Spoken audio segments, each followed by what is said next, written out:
Iran भी वैसे खामोश नहीं है, वो भी अपने दुश्मनों को समय समय पर सरप्राइज दे रहा है।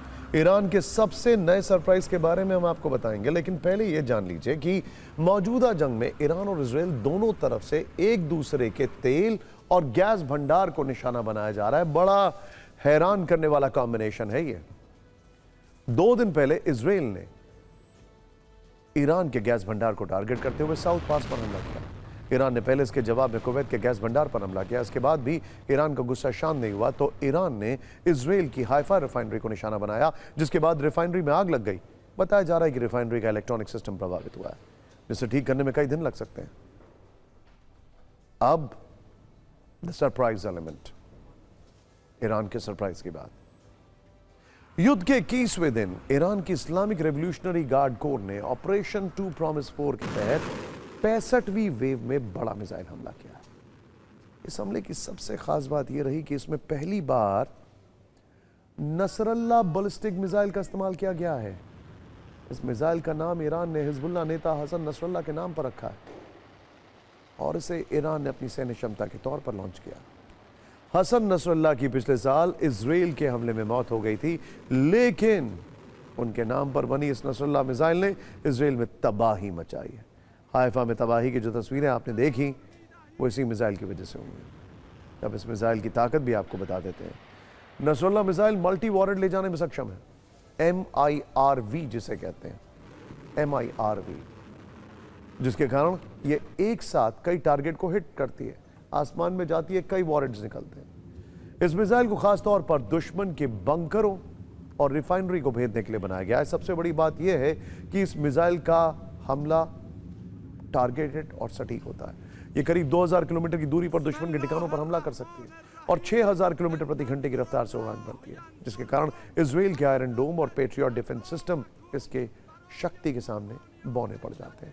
नसरल्ला मिसाइल को अकेले नहीं बल्कि अन्य मिसाइलों और ड्रोन के साथ मिलकर इस्तेमाल किया जा सकता है। इससे दुश्मन के एयर डिफेंस सिस्टम को ओवरलोड करना आसान हो जाता है।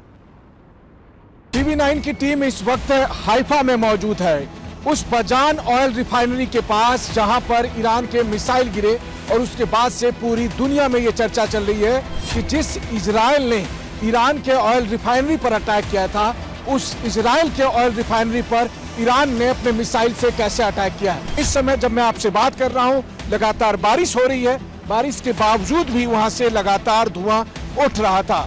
कितना नुकसान हुआ ये अभी फैक्चुअली मेरे लिए कहना मुश्किल इसलिए है क्योंकि अथॉरिटी ने, ऑयल रिफाइनरी ने हमें अंदर जाकर उसका जायजा लेने के लिए नहीं दिया।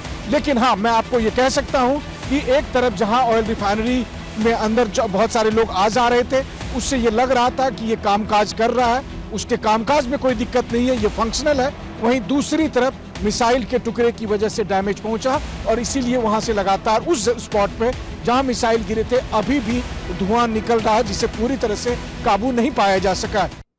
और अब आते हैं इस युद्ध में 2 बड़े दावों पर जो कि ईरान के न्यूक्लियर प्रोग्राम से जुड़े हुए हैं। ये दोनों दावे इजराइल के पीएम बेंजामिन नेतन्याहू और IAEA चीफ ग्रॉसी के ओर से आए हैं और हैरानी है कि दोनों ही दावों में विरोधाभास बहुत है। हम ये विस्तार से जानेंगे। पहले सुनते हैं कि नेतन्याहू का दावा क्या है। इसमें उन्होंने कहा है कि वो जिंदा है, ऑफ कोर्स, और दुनिया इसकी साक्षी। एक बार सुनते हैं नेतन्याहू ने क्या कहा है, फिर ये भी बताएंगे कि उन्होंने ऐसा क्यों कहा है। लेकिन एक और इंटरेस्टिंग बात है यहां पर, वो देखिए स्लीव उनकी, वो देखिए देखिए देखिए, इसको लेकर भी सवाल हो रहे हैं। सुनते जाइए आप। असल में नेतन्याहू को लेकर सोशल मीडिया पर पिछले कुछ दिनों से लगातार दावा किया जा रहा है कि ईरान के हमले में मारे गए।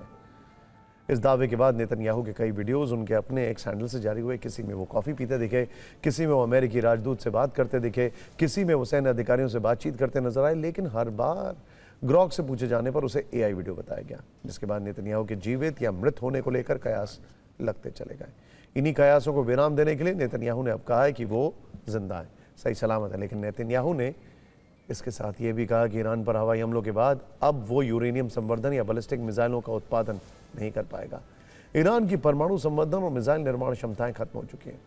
लेकिन इसी दावे पर IAEA चीफ राफेल ग्रॉसी का कहना है कि ईरान की परमाणु क्षमताएं पूरी तरह से नष्ट नहीं हुई हैं, उन्हें सिर्फ मिलिट्री एक्शन लेने से नष्ट नहीं किया जा सकता।